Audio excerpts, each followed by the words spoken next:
Chapter 1. The World of Trash. It was just another ordinary day. The sun shone between the buildings, headphones blasting a chill beat, and Beale walked down the street laughing at a video on his phone. Everything was normal, until the sky tore open. A bright light, like a lightning bolt without sound, struck right above him. In an instant, Beale felt the ground vanish beneath his feet. His body floated, and his vision went dark. When he opened his eyes, the sound of the wind was replaced by flies and the smell. Damn, man, what the hell is that stench? Beale stood up slowly. Looking around, he realized mountains of garbage, piles of scrap metal, and debris as far as the eye could see. It was like the whole world had turned into a landfill, a completely different world. Oh no, this can't be real. He scratched his head, confused. Did I end up in a giant dumpster? Where's my phone? Where's the Wi-Fi, bro? As he walked, Beale began to notice something strange. The ground was pulsing, and the air seemed to vibrate faintly. Then a shadow passed quickly beside him, a blur. Suddenly, two glowing eyes appeared in the darkness of the junk. It was Rudo, the protagonist of Gachiakuta. The scruffy-haired boy, wearing dirty clothes and a determined look, watched him suspiciously. You new here? Rudo asked firmly. Depends.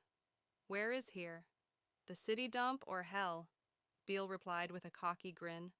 Rudo stayed silent for a moment, then let out a short laugh.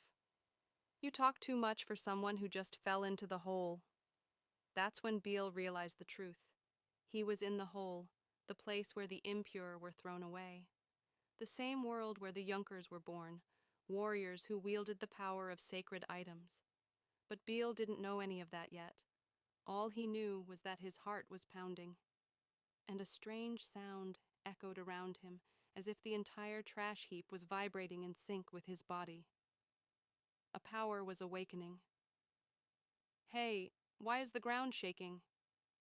Rudo glanced around. It's not the ground, it's you. Suddenly, Beale felt sound waves burst from his palms, as if the rhythm of his own heartbeat was exploding into energy. Cans, metal scraps, and shards of glass began to float and tremble. What the? I didn't even do anything. You just proved you're not an ordinary guy, said Rudo, smiling. Welcome to the hole, Beale. Here, you either learn to fight or get swallowed by the trash. Beale took a deep breath. Then, I guess it's time for me to become the DJ of this place. The hot wind of the hole blew heavily. Beale and Rudo stood surrounded by piles of metal and broken machine parts. Suddenly, a roar echoed, deep, guttural, like the sound of iron being crushed. From the heaps of trash, twisted creatures began to crawl out. Bodies made of shards of glass, wires, and rust. They were trash monsters, beasts born from the corrupted energy of that world. Shit! Rudo readied himself, spinning his sacred glove. These things show up like this all the time? Beale asked, already stepping back. Yeah, and they won't stop until we're turned into scrap metal, too. The monsters charged forward, roaring. Beale tried to run, but one of them, huge, with a steel jaw, came straight for him. The impact was inevitable. Ah, crap!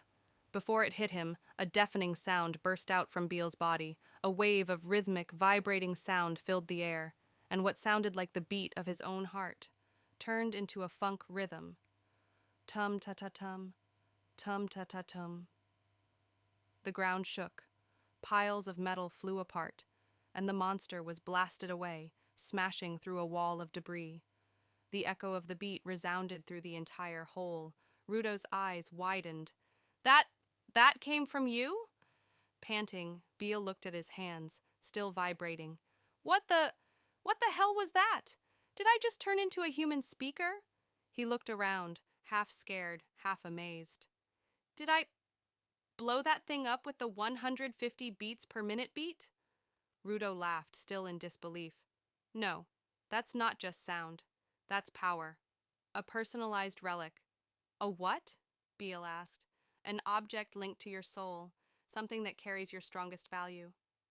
If you ended up here with it, it can awaken. Rudo crossed his arms, thinking.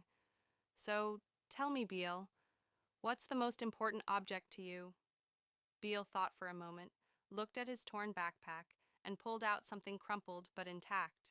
A pair of black headphones, with a small fly drawn on the side in pen. This one.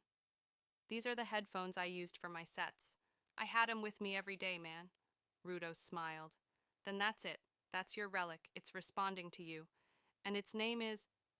Beale put the headphones back on. Click. The air vibrated. Cutting sound wave. As the sound began, invisible lines sliced through the air, blades made of pure vibration.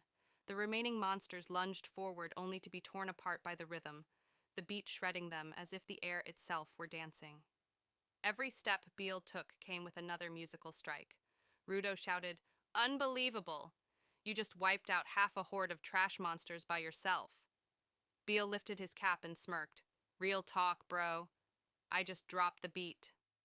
The last sound waves faded into the air. Silence returned. Rudo looked at him seriously. "Looks like the hole's got a new kind of warrior." Beale cracked his fingers with a confident grin. "DJ Beale Detona, bro. The sound's got an owner now."